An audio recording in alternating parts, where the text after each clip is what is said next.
Okay, so you want to buy a nursing home. Pick a building, fill the beds, hire a few nurses, and let the government mail you a check for every occupied one month after month. That's roughly true, and it is a very good business. Just not for the reason written on the sign out front. Here's the strange part. A nursing home is one of the only businesses in America where the government hand delivers your customers, guarantees most of the bill, and the customer can't leave, can't shop around, and, this is the quiet part, usually isn't around long enough to become a problem. You're not buying a place that takes care of people. You're buying a building the government has agreed to keep paying for. And then, if you're doing it right, you rent that building to yourself. Stay with that last part. We'll come back to it. Because here's the paradox that runs this entire industry. Nursing homes complain constantly that they're broke. Margins razor thin. Medicaid doesn't cover costs. Homes closing every week. And all of that is true, on paper. And yet private equity firms spent 2 decades buying them up as fast as they could find them. Real estate trusts worth tens of billions of dollars are built almost entirely on nursing home rent.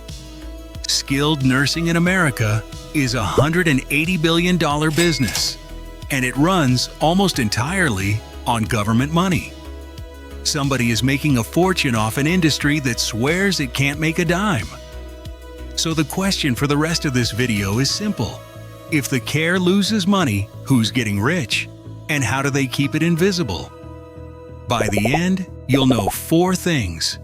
What it actually costs to get in, where the money hides, which real names got caught, and exactly how much you'd clear if you did this yourself. Let's start with the price of admission. Nursing homes come in 3 sizes, and they are 3 completely different businesses. The small one is a single facility. 60 to 120 beds, 1 building, usually a family that's owned it for 30 years. In T4, skilled nursing beds traded for about $84,000 each. So a 100-bed home is a building worth maybe $8–9 million. That sounds like a lot. It isn't, and here's why. At this level, you probably don't buy the building at all. You lease it. Your real startup cost is working capital and a license, and you spend your life fighting the state over reimbursement rates. This is the tier that actually loses money. This is the tier that closes. Since 2020, 774 homes have shut down, taking 62,000 beds with them, and turning roughly 28,000 people out of the last address some of them had. The middle one is a regional chain. 10, 20, 40 homes across a couple of states. This is the sweet spot. Big enough to matter, small enough to fly under the headlines. This is where the private equity money lives. And it's where the real trick gets built. We'll get to that. And then there's the giant. 2 kinds of giant, and you should learn the difference. The first kind runs the homes. Chains like Life Care Centers, with more than 220 facilities, or the old HCR ManorCare, once the 2nd largest chain in the country. The second kind never touches a single patient. It just owns the buildings. Ventus, a real estate trust worth around $41 billion. Omega Healthcare, around $14 billion, more than 1,100 properties, 102,000 beds. These companies never change a bandage. They collect rent. But the building was never the hard part. You can lease a building. The hard part is the thing most people have never heard of. It's called a certificate of need. In most states, you cannot add a single nursing home bed without the government's written permission. You have to prove the beds are, quote, needed. Which means the people who already own beds get to stand up and argue that nobody else needs any. The barrier to entry isn't concrete. It's a permission slip the incumbents helped write.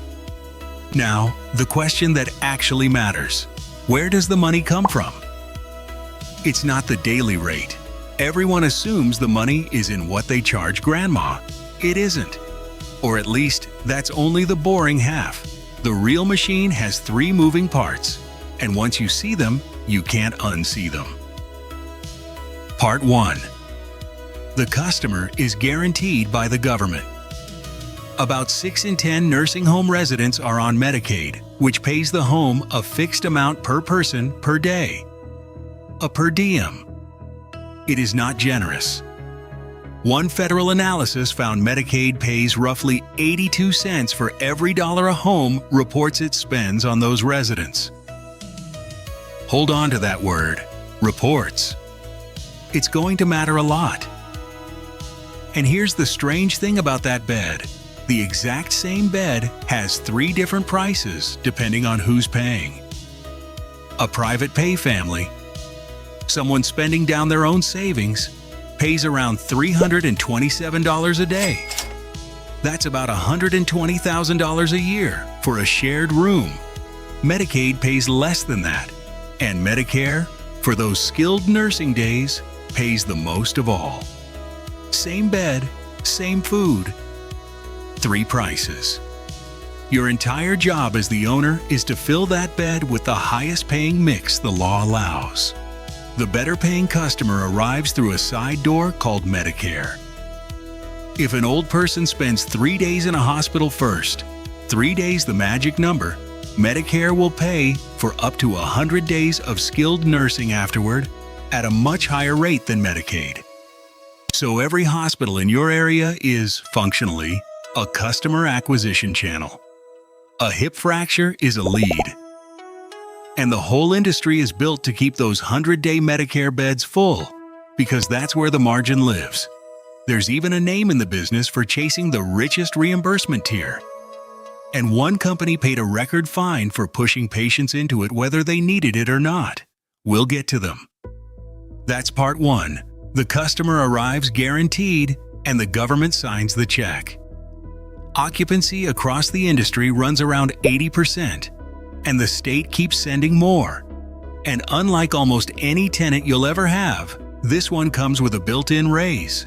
In one recent year, Medicare bumped its nursing home rates about 3%, roughly $1 billion more across the industry. Not because anyone earned it, but because the rate is set by a formula that goes up on its own. Part 2 is the one that breaks people's brains. It's called the OpCo-PropCo split. Watch what it does.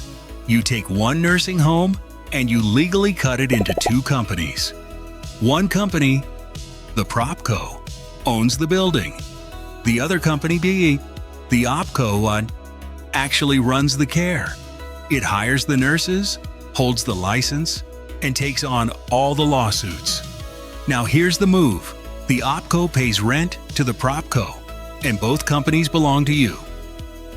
So you are the tenant, and you are also the landlord, and every month you write yourself a rent check. Why would anyone do that? 3 reasons. And every one of them is the point. First, it moves the money. Rent isn't profit, it's a cost. So the OpCo can bill the government a mountain of expenses and honestly report almost no profit, while the cash quietly piles up in the PropCo you also own. Economists have a polite word for this. They call it tunneling. One study of the whole industry found that nursing homes hide at least 63% of their real profits this way. In a single year, homes paid nearly $11.25 billion to related companies. Landlords, management firms, staffing agencies that the same owners controlled.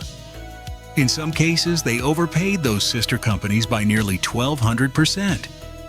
Second, it hides from lawsuits.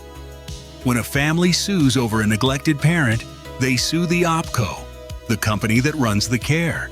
And the OpCo, conveniently, owns nothing. No building, no assets, just a license and a pile of liabilities. The valuable part, the real estate, sits safely in a different company down the hall. The business is designed so that the part that can be sued is the part that's already empty. Third, it makes you look poor to the government. When the home pleads for a higher Medicaid rate, it opens its books and shows razor-thin margins. Of course it does. It just paid all its money to itself in another room under another name. And then there's a third part, quieter than the first two. Call it the company store. The OpCo doesn't only pay rent to a landlord you own, it buys its physical therapy from a rehab company you own. Its medications from a pharmacy you own. Its temp nurses from a staffing agency you own. Every dollar the home spends can be a dollar spent with yourself. A cost on one set of books, revenue on another. The home always looks expensive to run. It's just expensive to you specifically. And you're the one holding the receipt, so put it together. You are not really in the business of caring for the elderly. You're in the business of collecting a government-guaranteed rent check from a building full of people who cannot leave. And then paying most of that check to yourself in a way that's invisible to the family suing you and the state auditing you. That's the engine. Everything else is decoration. Now, the names, because this isn't theory. Here's what it looks like in actual dollars with actual people who got caught. Start with the big one, HCR ManorCare. In 2007, the private equity firm Carlyle Group bought it for $4.9 billion. 4 years later, in 2011, Carlyle ran the classic play, a sale-leaseback. It sold ManorCare's buildings to a real estate trust for $6.1 billion, which handed Carlyle back its entire investment and then some. One problem: the homes now had to pay rent on the buildings they used to own. And within a few years, they couldn't. Health code violations climbed 26%.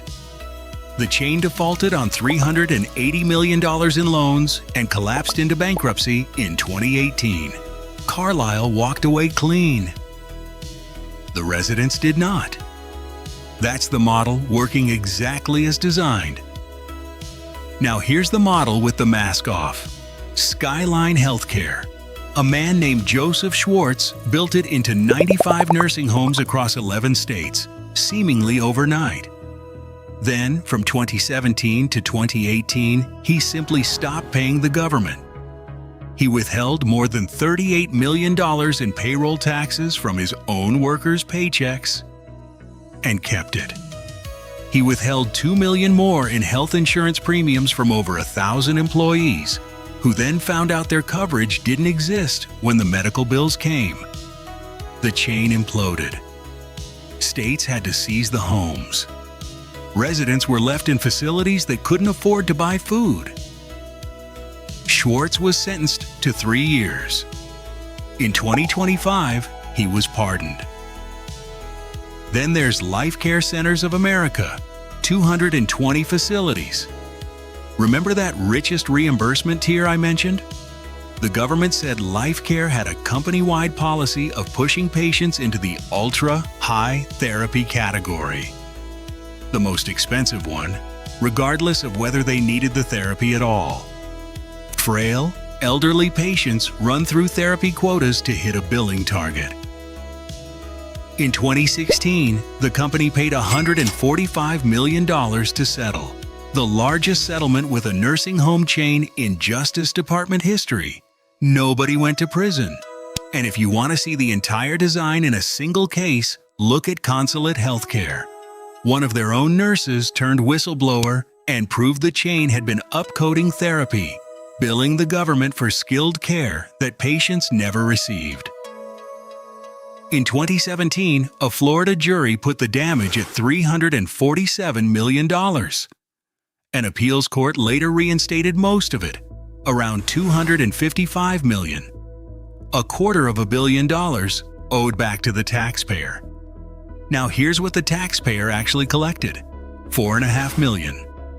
The affiliated homes filed for bankruptcy, the assets weren't there to seize, and a $255 million judgment got settled for less than 2 cents on the dollar.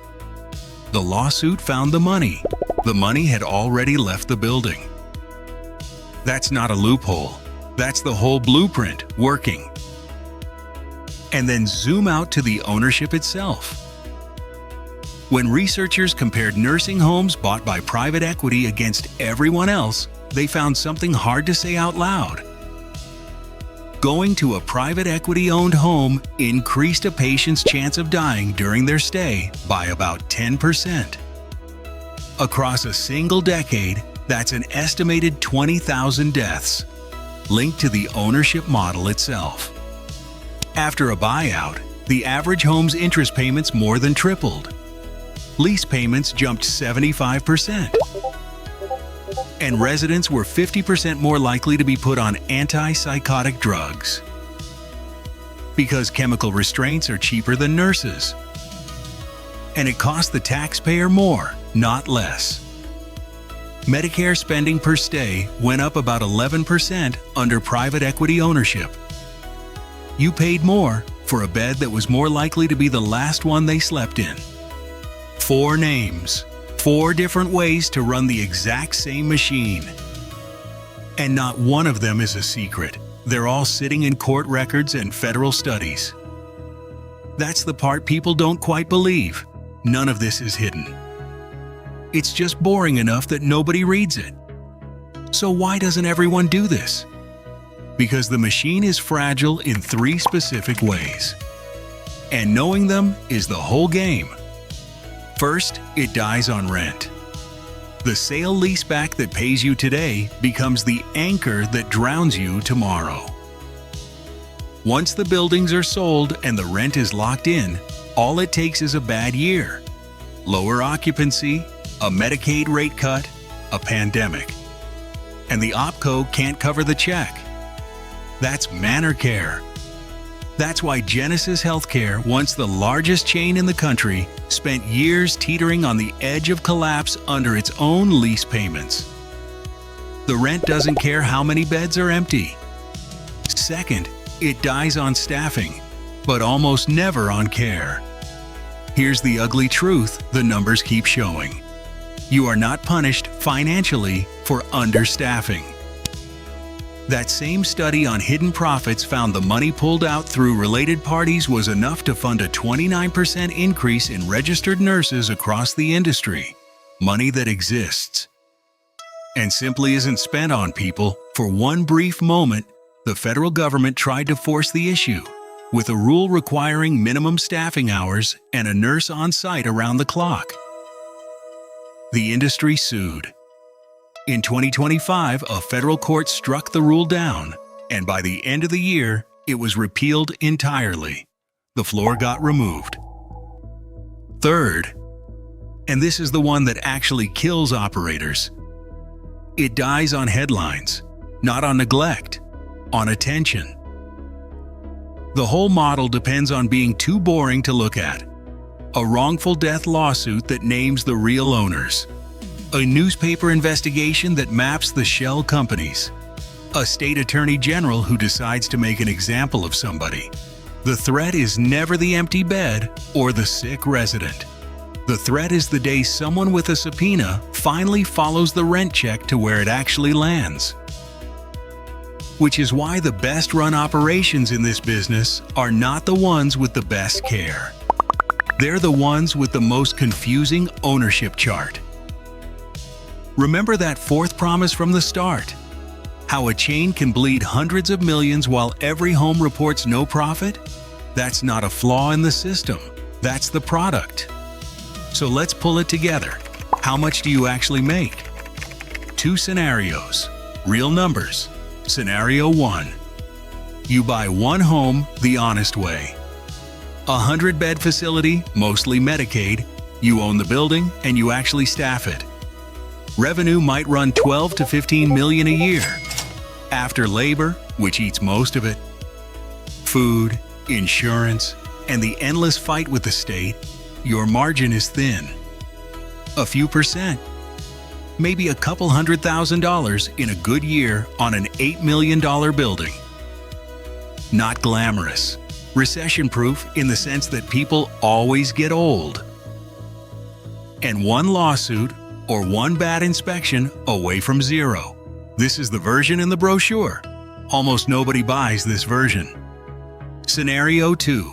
You buy the building and you rent it to yourself. Now, the math inverts. As the landlord, the PropCo, you collect a guaranteed rent check with a real estate return of 11 to 15%, secured by a government-backed tenant. As the operator, you show almost no profit, which keeps the lawsuits cheap and the Medicaid rate high. And the cash you route through management fees, through your own supply company, through your own staffing agency, that's the part that never shows up as profit at all. The care breaks even. The real estate and the fees make you rich. On paper, you run a charity. In the bank, you run a toll road. Put those two columns side by side and the trick is obvious. The operating company reports a couple $100,000, maybe nothing, maybe a loss. The property company, the management company, the pharmacy, the staffing agency, all yours. Quietly clear the real money, the 7 figures, the part no auditor adds up in one place. Same building, same beds.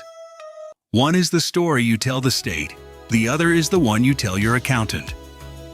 And if you want the cleanest version of all, don't operate anything. Be Ventus, be Omega. Own the buildings, sign the triple net leases, let someone else hold the license and the lawsuits, and collect the rent from 100,000 beds you will never once have to visit. So, time to be honest about what you've actually bought. You didn't buy a hospital. You didn't buy a home. You bought a real estate holding company with a nursing license stapled to the front of it, built so that the caring loses money on paper, and the owner never loses money in practice. The people inside are, in the language of the industry, the census. They arrive by ambulance. They're billed by the day. And the one customer who might complain about the service is usually gone before the complaint clears the mailroom. The medication is optional. The rent is not. Because you were never really the caretaker. You were the landlord. And the rent gets paid whether the person in that bed gets better, gets worse, or simply gets forgotten.